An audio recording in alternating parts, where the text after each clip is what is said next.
So ಹಂಗಾಗಿ ಅವರು ಕೊರಿಯಾಯಿಂದ ಬಂದು ವಿಸಿಟ್ ಮಾಡಿ ಪ್ರಿಲಿಮಿನರಿಯಾಗಿ ಎಲ್ಲ ಇನ್ಫ್ರಾಸ್ಟ್ರಕ್ಚರ್ ನೋಡ್ಕೊಂಡು ಹೋಗ್ತಾರೆ.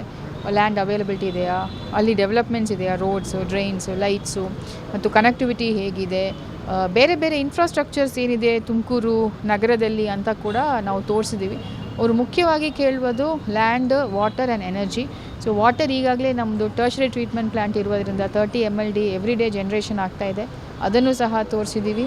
ಅದಿಲ್ಲದೆ ನಮ್ಮಲ್ಲಿ ಸೋಲಾರ್ ಪವರ್ ಪ್ಲ್ಯಾಂಟ್ ಇದೆ ಪಾವಗಡದಲ್ಲಿ, every day 2500 megawatts is being generated.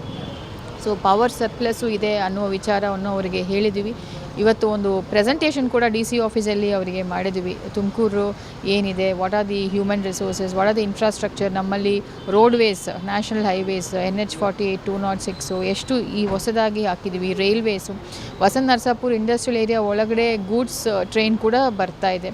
So ಇಷ್ಟೆಲ್ಲ ಒಳ್ಳೆಯ ಕನೆಕ್ಟಿವಿಟಿ ಇದೆ ಮತ್ತು ಫ್ಯೂಚರಲ್ಲಿ ಕೂಡ ತುಮಕೂರು ಮೆಟ್ರೋ ಬರುವ ಸಾಧ್ಯತೆ ಇದೆ. ಇದೆಲ್ಲನೂ ಕೂಡ ಒಂದು ಪ್ರೆಸೆಂಟೇಷನ್ ರೂಪದಲ್ಲಿ ಅವರಿಗೆ ಮನವರಿಕೆ ಮಾಡಿದ್ವಿ ಮತ್ತು ಇವತ್ತು ಆ ಸೈಟು ಕೂಡ ಅಲ್ಲಿ ಕರ್ಕೊಂಡು ಹೋಗ್ತಾ ಇದ್ದೀವಿ. ಸೊ ಫೇಸ್ 4 ಅನ್ನು ವೀಕ್ಷಣೆ ಮಾಡಲಿಕ್ಕೆ ಅವರು ಬಂದಿದ್ದಾರೆ. ಈಗಾಗಲೇ ಸುಮಾರು ಕಂಟ್ರೀಸಿಂದ ಡೆಲಿಗೇಟ್ಸ್ ಎಲ್ಲ ಬಂದು ನೋಡಿದ್ದಾರೆ. But hopefully in near future ಯಾರಾದರೂ ಒಬ್ಬರು ಒಳ್ಳೆಯ ಇಂಡಸ್ಟ್ರಿ ಬಂದು ಎಸ್ಟಾಬ್ಲಿಷ್ ಮಾಡಿದರೆ, ಈಗಾಗಲೇ ಜಿಂದಾಲ್ ಅವರು ಎಸ್ಟಾಬ್ಲಿಷ್ಮೆಂಟ್ ಮಾಡಲಿಕ್ಕೆ ಎಲ್ಲ ಸಿದ್ಧತೆಗಳನ್ನು ಮಾಡ್ಕೊಂಡಿದ್ದಾರೆ. ಸೊ ಸದ್ಯದಲ್ಲಿನೇ ಅದು ಒಂದು MOU ಸೈನಿಂಗ್ ಕೂಡ ಆಗುತ್ತೆ ಜಿಂದಾಲ್ ಅವರು.